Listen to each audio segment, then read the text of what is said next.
30 நிமிடங்களில் முக்கிய தலைப்புகளை தொடர்ந்து பார்க்கலாம். திருச்சி மணப்பாறையில் பாரத சாரண சாரணியர் இயக்கத்தின் வைர விழா. முதலமைச்சர் மு.க. ஸ்டாலினுக்கு உற்சாக வரவேற்பு.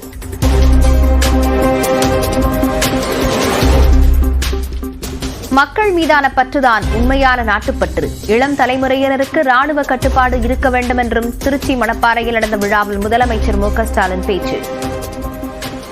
நாட்டுப்பற்று என்பது நிலத்தின் மீதான பற்று என்பதை கடந்து மக்கள் மீதான பற்றா வளரணும்.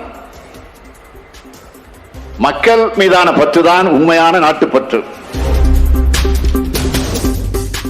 தமிழ்நாடு சாரண இயக்கத்திற்கு 10 கோடி ரூபாய் மதிப்பில் நவீன தலைமை அலுவலகம் அமைக்கப்படும். திருச்சியில் நடைபெற்ற பாரத சாரண சாரணியர் வைர விழாவில் முதலமைச்சர் ஸ்டாலின் அறிவிப்பு. நம்ம பள்ளிகளில் படிக்கிற மாணவர்களை அதிக எண்ணிக்கையில சாரண இயக்கத்தில் சேர்க்கிற வகையில மேலும் பல ஆசிரியர்கள் பயிற்சி அளிக்க எதுவா தமிழ்நாடு சாரண இயக்கத்துக்கான புதிய தலைமை அலுவலகம் நவீன பயிற்சி வசதியோடு 10 கோடி ரூபாய் செலவில் அமைக்கப்படும். மக்களை சந்திக்கும் வலிமையின்றி அதிமுகவும் பாஜகவும் ஈரோடு கிழக்கு தேர்தலை புறக்கணித்ததாக முதலமைச்சர் மு.க. ஸ்டாலின் குற்றச்சாட்டு.